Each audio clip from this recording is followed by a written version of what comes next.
அஸ்ஸலாமு அலைக்கும். Welcome to Nafras kitchen. இன்றைக்கி நம்ம என்ன பார்க்க போகிறோம்னா குடல் ஆணும். ஃபஸ்ட்டு ஸ்டவ் ஆன் பண்ணிவிட்டு அதில் குக்கர் வைக்கிறோம். வச்சுட்டு 5 ஸ்பூன் எண்ணெய் ஊற்றிக்கலாம். ஊற்றிக்கிட்டு 2 கிராம்பு, 2-3 ஏலக்காய், அதுக்கப்புறம் ஒரு சின்ன பட்டை போட்டு அந்த ஃப்ளேவர் அந்த எண்ணெயில் இறங்குற அளவுக்கு வெயிட் பண்ணணும். அடுத்து மீடியம் சைஸ் 5 வெங்காயம் வெட்டி அதில் போட்டு நல்லா வதக்கினதும் அது கலர் மாறினதும் நம்ம இஞ்சி பூண்டு பேஸ்ட் பெரிய ஸ்பூனான 1.25 ஸ்பூன் போடணும். 1.25 ஸ்பூன் போட்டதுக்கப்புறம் அதை நல்லா வதக்கினதும் அடுத்து தக்காளி போட்டுக்கணும். தக்காளியும் நல்லா வதக்கணும். தக்காளி வதங்கினதுக்கப்புறம் அதில் கொஞ்சோன்னு ஒரு பச்சை மிளகா போட்டுக்கணும். இது எல்லாமே நல்லா வதக்கினதும் 2 ஸ்பூன் மிளகாத்தூள். நீங்கள் காரம் நல்லா சாப்பிடுவீங்கன்னா 2 ஸ்பூன் கூட போட்டுக்கலாம். இப்போ 2 ஸ்பூன் மிளகாத்தூள் போட்டு அதை நல்லா வதக்குறோம். குடல் நல்லா சுத்தம் பண்ணி வச்சுருக்கோம். உங்களுக்கு குடல் வாஷ் பண்ணுற வீடியோ வேணும்னா நீங்கள் கமெண்ட் பண்ணுங்கள். இன்ஷால்லா அடுத்த வீடியோவில் போடலாம்.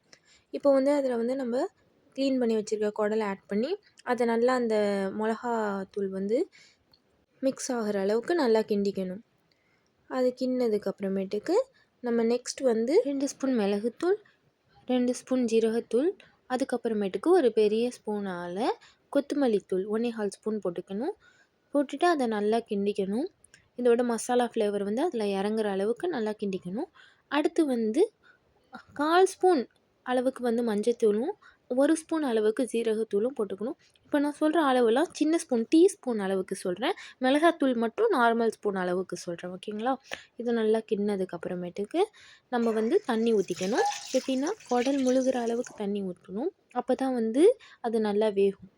அதனால் குடல் முழுகிற அளவுக்கு தண்ணி ஊற்றிட்டு அடுத்து உப்பு போட்டு அது கொஞ்சம் பபிள்ஸ் வர அளவுக்கு விட்டுட்டு அப்போ நம்ம மூடி விசில் போடலாம். இது ஒரு 13 விசில் வர அளவுக்கு வேக வைக்கணும். அப்போ தான் குடல் நல்லா வேகும். இது வரைக்கும் இந்த சேனலை சப்ஸ்கிரைப் பண்ணாதவங்க சப்ஸ்கிரைப் பண்ணிக்கோங்க. 13 விசிலுக்கு வந்ததுக்கு அப்புறமேட்டுக்கு நம்ம ஸ்டவ் ஆஃப் பண்ணிட்டு குடலை எடுத்து பார்க்கலாம். ஆனால் நல்லா கிரேவியாக நல்லா வந்திருக்கு. இப்போ மறுபடியும் ஸ்டவ் ஆன் பண்ணி அந்த குடலை கொஞ்சம் லைட்டாக கிண்டி விட்டு அடுத்து இதில் நம்ம தேங்காய் ஊற்றணும். தேங்காய் ஊற்றினதுக்கப்புறம் அது ஒரு 5 நிமிஷம் ஆகிற அளவுக்கு நம்ம வேக வைக்கணும். அப்போ தான் தேங்காயோட ஃப்ளேவர் இறங்கி நல்லாயிருக்கும். தேங்காய் இறங்கி நல்ல ஃப்ளேவர் வந்திருக்கு. நல்லா கறி சாஃப்டாக ஆகிடுச்சு. இது நல்லா கொதித்ததும் நம்ம ஸ்டவ் ஆஃப் பண்ணிடலாம். சூப்பரான குடல் குழம்பு ரெடி.